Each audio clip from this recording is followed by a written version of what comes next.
Welcome to the RotoWire Week 2 NFL Gambling Show. I'm with my gambling.com teammate, John Ryan, and we are going to break down a couple of games. John's going to break them down. He is the guy when it comes to getting your big NFL winners. He does college football as well, MLB, and I'll break down who he is when I get into his segment. I'm going to give you a quick set of props because I think some people want props as well. Give you some quick props. We're going to lean on John heavily in this show. John, before we start, how are you doing today? I'm doing great, Jim. I can't be any better being on this show with you, and I appreciate working with you and looking forward to this show. Yes. So I'm going to introduce you properly after this quick segment. Here are my prop bets. I'm going to give you the quick rationale and get after it. I like DJ Moore of the Panthers over 58.5 receiving yards. Now, last week, Cleveland only ran 50 plays in the game because, the Panthers ran 50 plays because Cleveland ran the ball down their throats. And last week, he still had 43 yards on 6 targets. And the cornerback for the Giants, Robinson, is out. That gives more the over. I like Allen Robinson in a great bounce back. His yardage is only 51.5. Atlanta has a weak pass rush. That means that the Rams are going to be able to run their offense. Robinson played 97% of the snaps. They're going to get him involved. They need him to jumpstart that offense.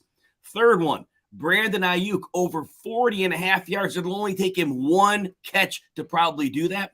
They're playing a Seattle team with no strong safety, Jamal Adams. They have terrible corners. Their top 2 corners from last year are no longer in town. And last week, throw out Ayuk's game, he played in the monsoon.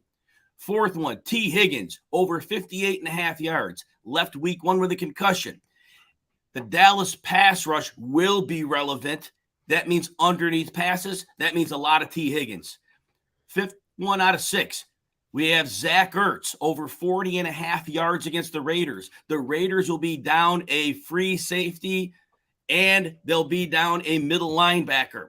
And no Rondale Moore on the offense means more targets in the middle of the field. Ertz was limited with a calf injury last week. He's off the injury report. Go over. And the last one, Aaron Jones over 86.5 rushing and receiving yards. His coach lamented after the game about not getting in the ball. Yet even on 10 touches last week, Jones had 76 yards. Bears have 2 linebackers, smash spot here. All right, the important part of the show. We've got John Ryan. John has been a professional bettor almost 3 decades.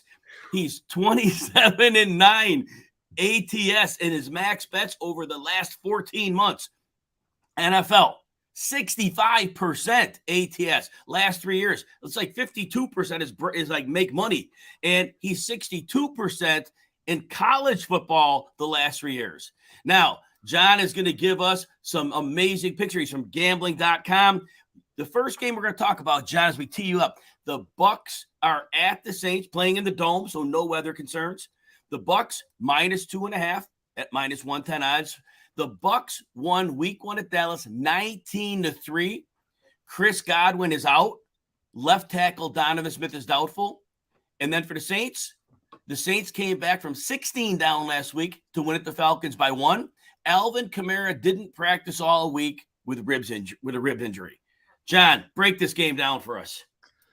Oh, thanks a lot, Jim. This game, obviously the Bucs are banged up, as you said, but this is Tom Brady's. This is where he has thrived. You look at some of the history with the Patriots, and none of the Patriot teams even had the talent levels that this injury-riddled Bucs team has right now. And I know he's 45. I know Giselle's upset, but I just see this Saints dominance coming to an end. The Saints, as you know, have won 7 of the last 8 meetings against the Bucs, and runs like that against a Brady-led team don't happen very often. Obviously, it hasn't been all 8 games against Brady, but still. So I give the edge here to the Bucs. I know that some of the sharps I know, especially a couple good ones I know in Vegas, are on the Saints, and they kind of went like, John, I don't know about that. But, at the end of the day, we all run with our objective models, our objective research, just like you do that incredible DFS work, Jim, that has helped me with my NFL DraftKings lineups. And if I do win the million, I'm definitely going to give you at least $1,000 of that million. or at least a pizza. I could live with that. John, let's get in this game a little bit more. So you were totally right. The Saints have had their numbers. The one thing that I like about the Bucs here is that when we look at the New Orleans side, the way they've hurt Brady is they've gummed up the middle of the field. But the two players that really made that happen were their slot corner, Chauncey Gardner-Johnson, who's now with the Eagles, and then free safety Marcus Williams. And what they did was they were very good at taking away the slot, knowing Brady wants to throw there, and then letting Marshawn Lattimore battle with Mike Evans, because Marshawn Lattimore does very well against physical receivers, and they really made it difficult for Brady. Now, Brady scored some points in some of those games with garbage time, but when the games were close, they were always trailing in these games. And the Saints have tried to get pressure. I don't know that they have the same pressure package they've had in the past. The Bucs line's a bit of an issue. What other things do you see in this game? Well, I definitely agree with you, Jim. What I see here is if Brady gets more than 2 seconds of time to scan the field, the game, I think, will definitely go in favor of the Bucs. And the lack of pressure, as you said, the key to the pressure is up the middle. And I don't see that really happening, even though the Bucs offensive line is it's definitely not in shambles, but it's definitely different starters, including their center being out for the year. But Brady has adjusted over the years. If they come with pressure, Brady nearly all the time throws into that pressure, knowing that he has man coverage underneath that pressure. And he's the best ever at doing that. So, if it's not broken, you don't fix it. I also see the Tampa Bay defense holding the Saints to 4.5 or fewer rushing yards per attempt. And that's a projection from my model, one of the many that it does. So you'd like to know that Tampa Bay is on an 8-1 run against the spread against teams or in games when they've allowed 4.5 or fewer rushing yards in that game. What else can I tell you here about the defense? They're also 10-2 when they allow 300 to 375 total yards of offense in road games. The Saints are 16-34 in home games when they score 21 or fewer points. And I do see the Bucs containing them to 21 or less. So I say these projections, Jim, as you know, it's not 100% probability. But based on the model, if everything goes right according to the model, there's an 80% chance of the Bucs defense containing them to either 21 or fewer points or 4.5 or fewer rushing yards per attempt. And if either one happens, I like my chances with the Bucs. I'm going to add one thing about the Saints in a moment, but the defense, I forgot to point out, their cornerback, Paulson Adebo, is out. That's a huge loss for them because with Julio Jones in the lineup now, so they have Lattimore. Now, Lattimore normally takes Evans. But now with Julio, the question would really be, which one do we take? Because Julio was going downfield last week. But with Adebo out, and again, no Marcus Williams, he's over in Baltimore now. And no Chauncey Gardner-Johnson. He's in Philly now. So Russell Gage is off the injury report. He should be a factor in the middle. Whichever corner faces the third string corner on the outside has a major advantage. So, yeah, I like this. Now, the thing I wanted to point out, you brought up the Saints on offense. The Saints, honestly, they, other than Taysom Hill, did nothing until the game was out of hand against Atlanta. And I really believe Atlanta believed they won and they turned off that mental switch. And then all of a sudden, now the Saints come back gangbusters and Atlanta gives away games. That's what their MO has been for years. And so I don't think that offense is very functional. I think Jameis Winston is a quarterback with any type of dilemma is going to make mistakes. Anything else on this one? Well, Coach Allen is only 1-9 against the number following a game in which 50 or more points were scored combined. And obviously they scored more than 50 last week. So that's working against them as well. It just feels to me, Jim, like a regression for the Saints and the Bucs to just take another step forward. Yeah, so I love that pick. I think you're going to hit yourself a big winner there. And the next one, so before we get to the next game, remember, if you like our content, First, hit the like button if you're on YouTube, especially, and you can get a free day, 2 free-day trial at RotoWire. No credit card needed. Just go to rotowire.com/try. You see everything we got behind the paywall. I think you'll love what we have to offer over there. Now, John, you've got another game here. It's going to be Carolina at the Giants. It's going to be 65 degrees, partly cloudy, only 8-mile-an-hour winds, so weather will not be a factor. Fatigue won't be a factor, nothing like big humidity. The Giants, they're -2 in this game. Last week, they went to the last minute. They ran a 2-point conversion in the last minute to take away a game from the Titans, 21-20. Now, injury-wise, Wan'Dale Robinson, the rookie receiver, is out. And I don't know what's going on with Kadarius Toney. He played about 15% of the snaps. Seems like he's in the doghouse. Don't know what's going on there. But they do have some very important defensive injuries, too. So their defensive end, Azeez Ojulari, and Kayvon Thibodeau, the rookie who hasn't played yet, pass rusher, they're both doubtful. And quarterback Aaron Robinson is out. Now, the other side of the ball, I mentioned earlier, the Panthers only ran 50 plays last week because the Browns just took to the ground, dominated, and the Panthers lost on a last-second field goal. It was like a bomb, like 50-something yards, 58 yards. But the Panthers come in with no significant injuries. John, what can you tell us about the Giants-Panthers matchup? Well, last week, you may remember I had a pretty darn good betting system that was supporting the Giants, and I did declare that I thought they'd win the game. That was a lucky call. I'll be the first to admit it. But you know what I liked best about it was that it was the first time in God knows when. If you're a Giants fan, you had to love it that they went for 2 and went for the win instead of trying to play into overtime. And the way Saquon Barkley ran the ball, the future is a lot better right now under the new regime than at any other time. But this is week 2, and we have zigzags in the NFL, as everybody that's followed any type of sports betting in the NFL is aware of. And what that means is that a team that does well one week may not do so well the next week, especially if it's going against a team that did badly the previous week. And that's kind of what the situation is here right now. And the New York Giants, again, these are surprising stats, but one of them that I keep is bad throws made. Last week, the Giants threw 2 bad throws, which was one of the lowest games they've had in the last 3 years, Jim. And the bad news is that they are only 28% against the spread spanning 12 games, following a game in which they had between 2 and 4 bad throws. So regression, unfortunately, is really weighing heavy on the Giants. Believe me, I love the Giants' look right now, and I do think that they can contend for an NFC East title, given the situation in Dallas right now, where Prescott is out, and any Giants win, Eagles win. They are going to control the division, I think. So the Giants in this matchup, however, I think are up against a tough opponent here in Carolina. And there's a lot of angles here that support Carolina.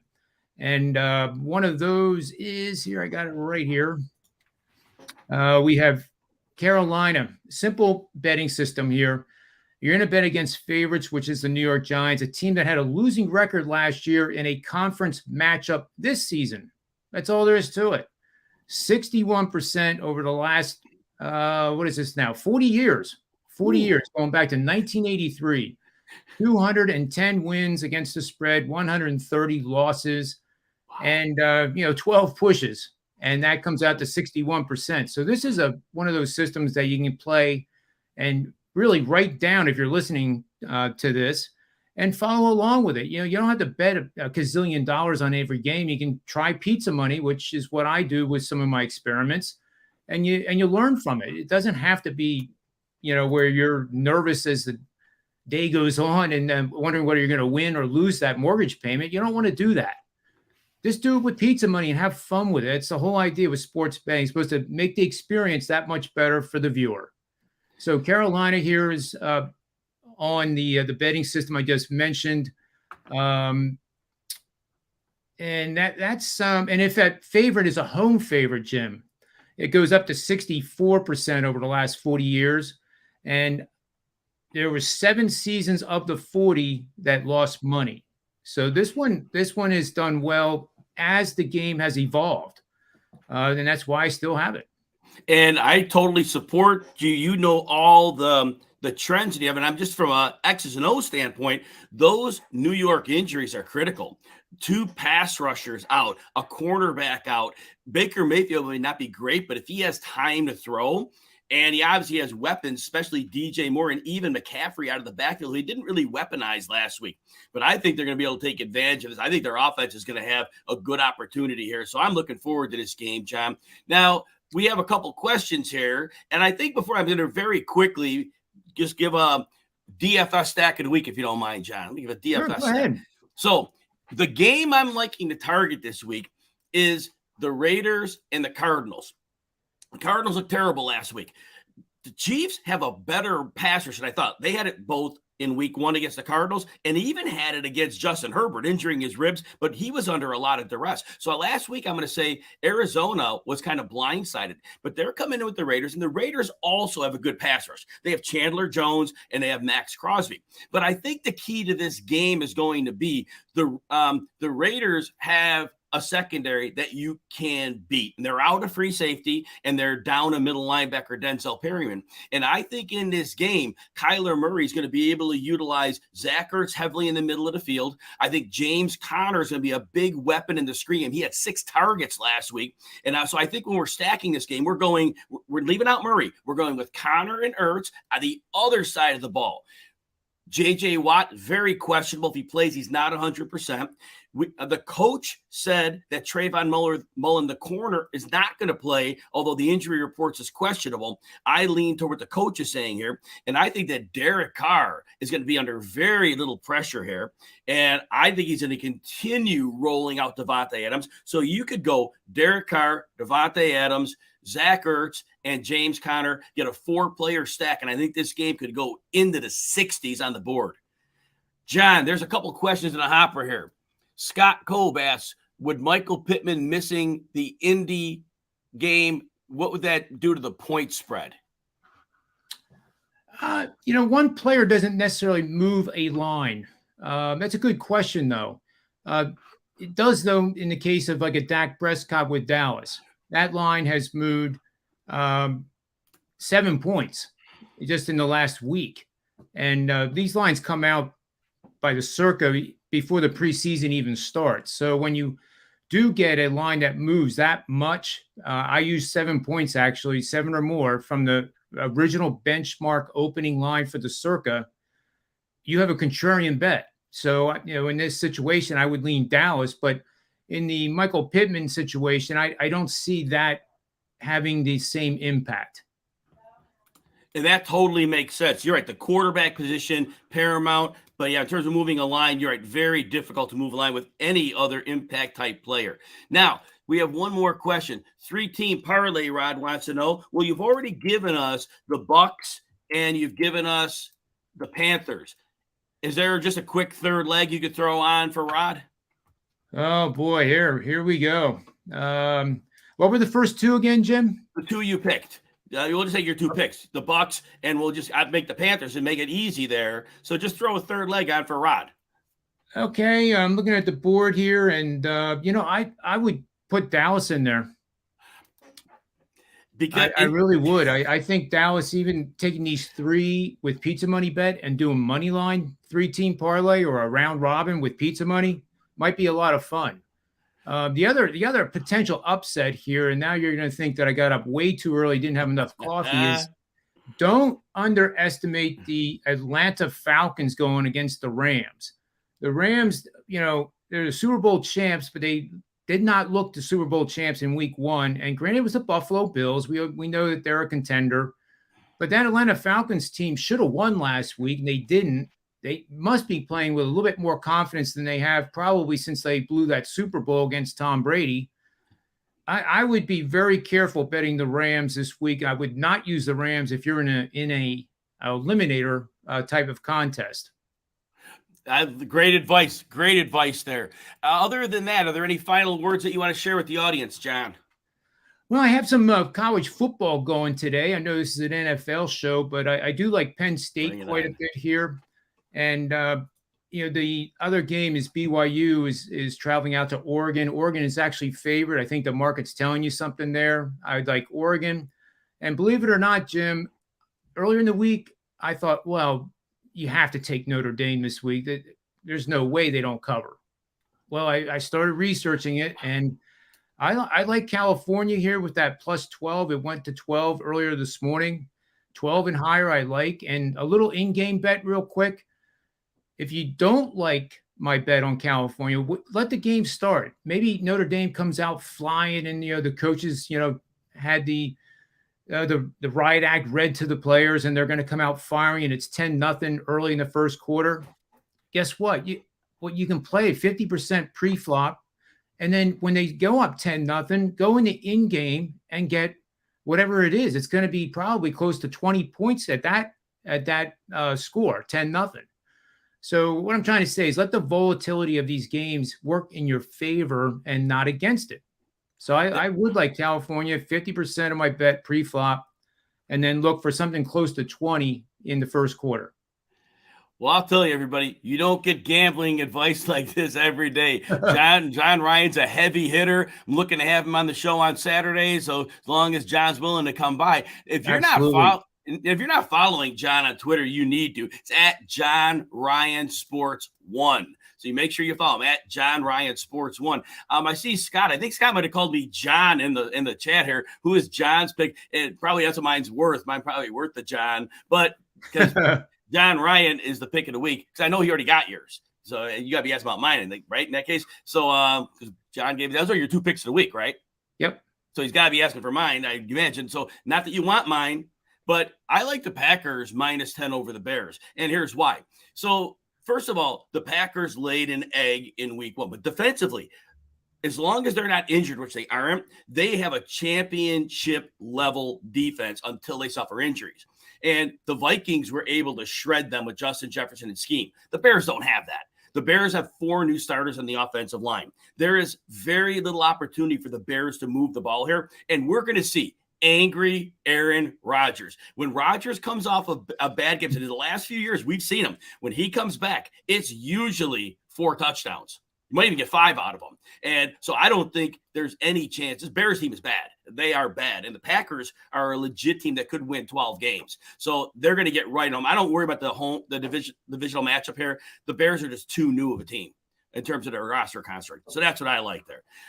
All right, for John Ryan, I am Jim Coventry. Good luck with your bets. Don't forget, John gave you the Bucs and the Panthers. Take those to the bank, cash in the wins, and we will see you next week. Have a great day, everybody.